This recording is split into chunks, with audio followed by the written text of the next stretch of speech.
Hey, let's talk about this. Let's just go ahead and have you introduce yourself. By the way, I love your video for your community. That thing is top notch. But let's kind of get into it. Let's talk about yourself and introduce yourself. And then, like I interviewed you last week, you were on Convene Connections, parenting, or I guess it was 2 weeks ago, parenting, who would have Yeah. thought that, you'd have been on doing the parenting community, but your story is something that's compelling. And the parenting community, again, I talk about communities that Convene started with. This is one of them that was there right at the beginning because it's something that I am so passionate about. So go ahead and introduce yourself. Well, first off, my name is Jamon Glover. I am the father of 4 very excellent children. Actually, and I'm also a grandfather for those who have a hard time believing that, but I'm also a grandfather. My Congrats. daughters are 23 and 22. My sons are 20 and 14. My granddaughter is 18 months. Okay. And they are really the center of my life. Everything that I've done in the last probably 10 to 15 years has been done specifically for their growth and development. Mhm. Yeah, absolutely. And so you have a pretty specific story that I think that we ought to talk about because Jason came on and we talked about you got to know your why, Yeah. right? And and why and your why for why you have the parenting community and why you teach and you're a certified coach for parenting. You have a kind of a specific story that I think is just, I don't want to say it's a great story because you're going to tell it and it's like you're going to go, oh my gosh, but you have a good story that's made you who you are today. So tell your story real quick. I think it's a good one. My story is tragically beautiful, and it was okay. So long story short, I grew up in a family where there was not a lot of love or nurturing, and I vowed to myself that when I had children, I would not repeat those mistakes. I would not be the man my father was. I would not be the nurturer that he wasn't. I would be better in so many different ways. And as the old saying goes, if you practice long enough, you'll get in the game. So my wife and I, we practiced enough and we got in the game. And so the first baby comes, and the second baby comes, then the third baby comes. And it's the third one that really changed how I saw myself, because I was showing up every day at work. I was earning the money so we could buy the bacon and put the roof over their head. I was a stern disciplinarian. I'm like, my kids, they will be respectful, they will be mindful, they will learn. And because I'm also from a military, didn't say that earlier, and Yeah. so you regimented into certain things in the military, and so there's a strict code of discipline, of morals and support and providing and protecting. So I took all of that I learned and I dumped it into my family. And then one fateful, I believe it was a Friday. I think it was a Friday. I go to pick up my sons from the neighbor's house. He just loved playing with his daughter. And I knock on the door. Neighbor answers the door. We exchange pleasantries, and my son kind of sees me, and instantly the tears start to stream. And my first thought was, he's not ready to stop playing. And I'm like, come on, man. You can come back and play with Kim later. So I go to pick him up, and he instantly falls out and starts kicking and screaming. I don't want you to be my daddy. I don't want you to be my daddy. And then he pauses, takes a break, and was like, I want him to be my daddy. And the neighbor's like, whoa, hey. Hey. Yeah. He said, hey, brother, I don't know where he got that from, but it wasn't from me. Yeah. And I was mad. I ain't gonna even say the other word, but I was mad. Yeah. Because I'm doing everything that I'm supposed to be doing. What else?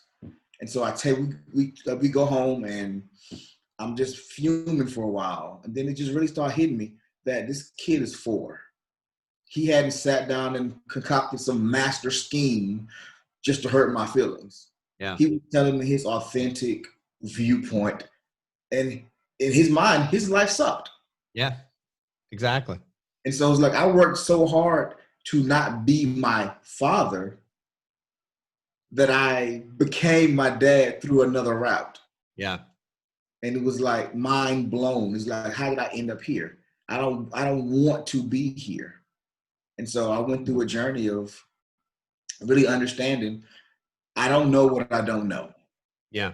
So let me watch some other guys. Let me do some research. Let me find some blogs, some kind of material, and let me see other people's experience and let me compare the two. As Yeah. I did that, I realized that I was lacking in that nurturing category. I Yeah. was lacking in the understanding what the actual goal of parenthood is, Yeah. but also what should a father look like? Yeah. What should a father be? Yeah. And there's all these things that's passed down, and it's like a lot of it is just it's not right. It's not. It's I don't say it's wrong, but it's a better way to Yeah. do a lot of things that we were taught growing up. Yeah. And so, like I said, parenting is such an important community to convene, and to me and to you. Um, and that's what I think is pretty unique and pretty cool. It's like, who would have thought that, parenting for men, would be, you would be in here, and that's really, you focus on parenting overall, but you really, parenting for men is your, what you really focus on. And that's so important because so often, people don't know how to be parents. And, that's one of the things that, like, I was getting my hair cut the other day, right? Because I am a Marine. I gotta keep it real here.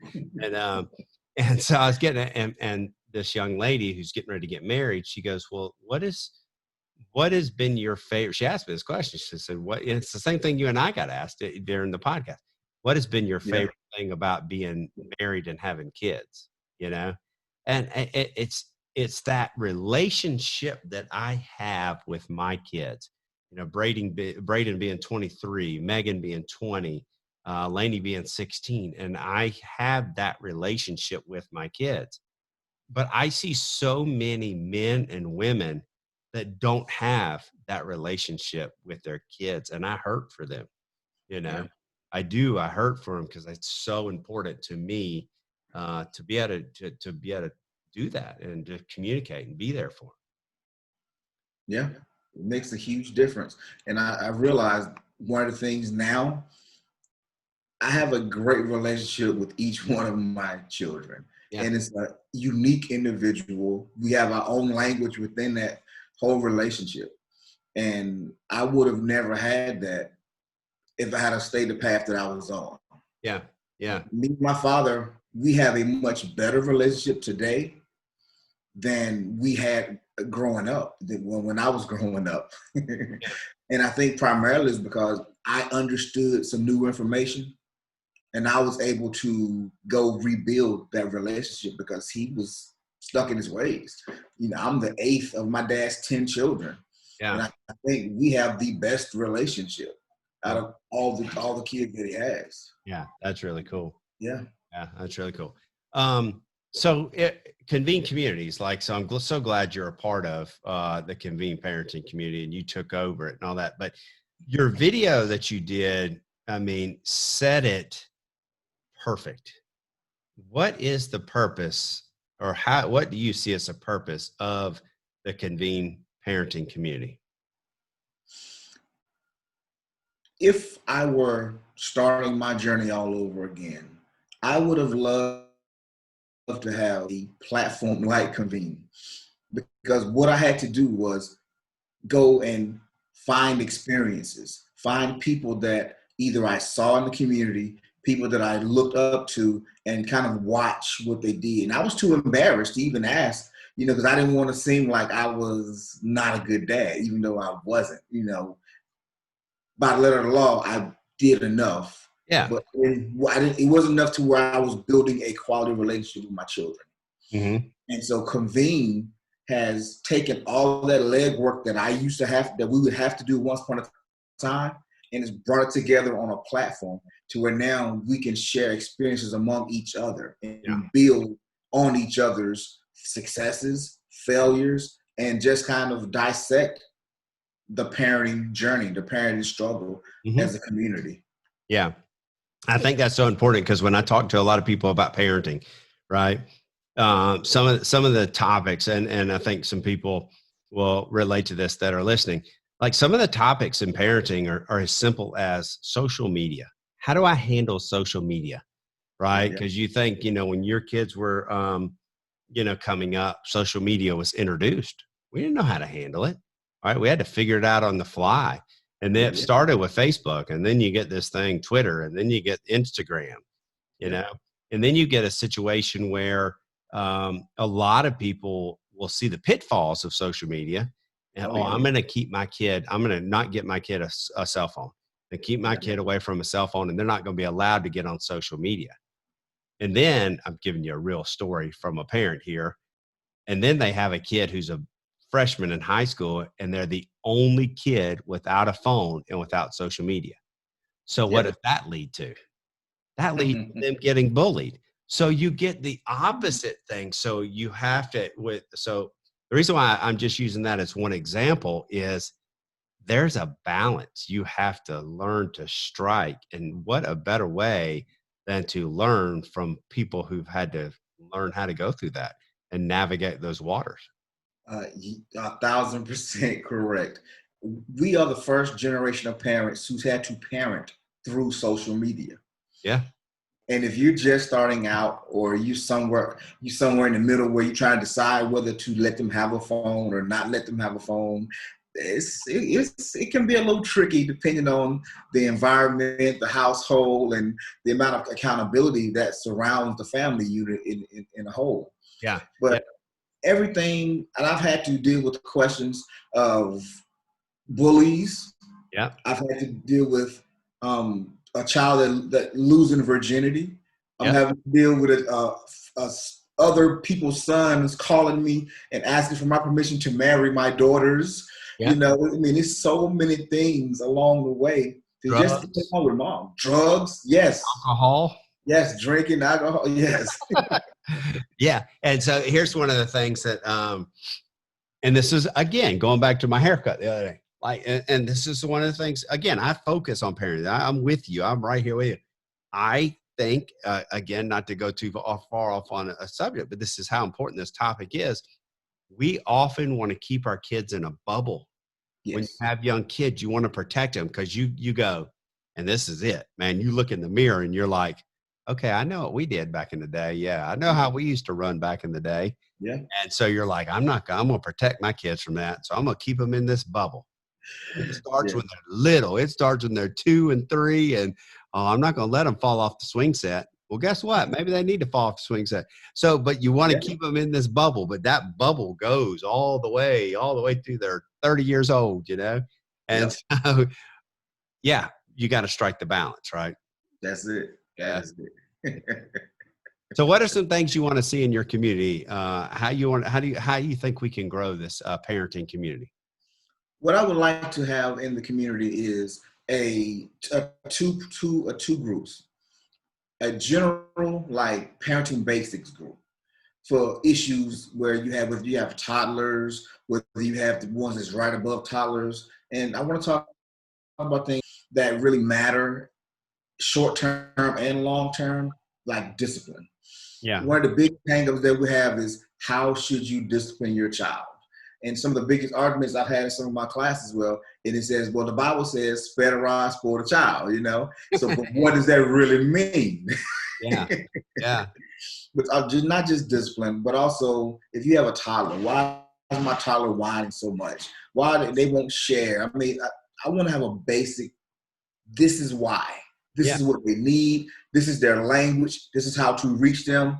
And sometimes you need to let them have some logical or natural consequences. You can't protect them from everything. They have to learn. Yeah. Yeah.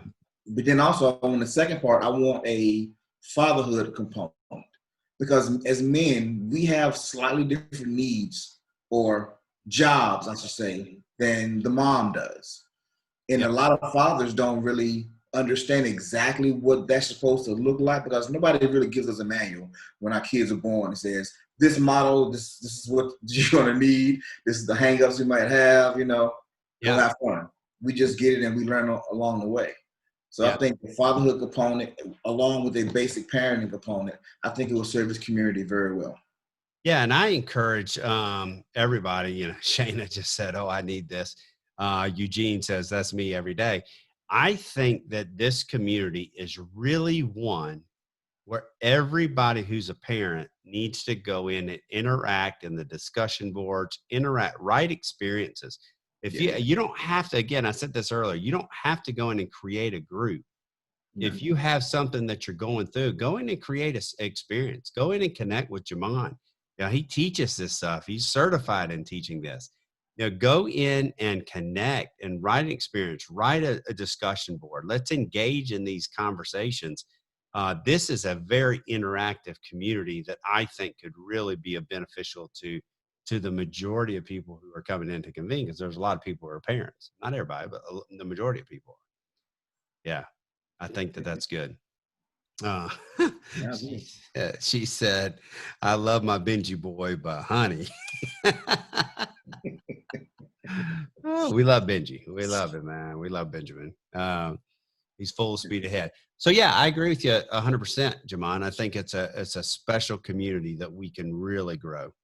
Yeah, and don't think I don't want people to think that I have this endless amount of knowledge stuffed into my brain. I have my experiences, but I also have this whole library you see behind me, Yeah, full of books and information. If there's you need to know something, trust me, it's on them shelves back yeah, there. exactly. And you have other people inside it. This is one of the cool things about this too, is Yep. inside of, Patty Moeller, who's a counselor. She can bring a lot to the table in this parenting community. Oh yeah, I do a lot with parenting as well. So there's a lot of people, and then just not to mention, there's a lot of people who are parents who can bring in their good stuff and their bad stuff, and we can that's right. all, like you said, we can all share our stories, we can all share our experiences for the good of the community. That's right. It's going to be good. It's going to be awesome, man. What a great community. And I'm looking forward to it. I yeah, am so looking forward to it. yeah. Well, look, man, I appreciate you being here. I appreciate you being part of this summit and part of our growth and just part of what we're gonna be doing here within Convene. I think, like I said, I would say this was one of the first 5 communities that was created. The parenting community. It just kind of sat idle for a little while, uh, and that's because it's that important to me. It's very necessary. Yeah, Very necessary. Our children literally are our future, and we can't afford to drop the ball on it. yeah, yeah. Yeah, and Jason Barry just says this really speaks to me as a dad. So glad to have this connection on inside of Convene. So it's a good one, man. It's a good one. But to be a dad, you got to be brave, you got to be bold, you got to be brave, and you got to be fearless. That's it.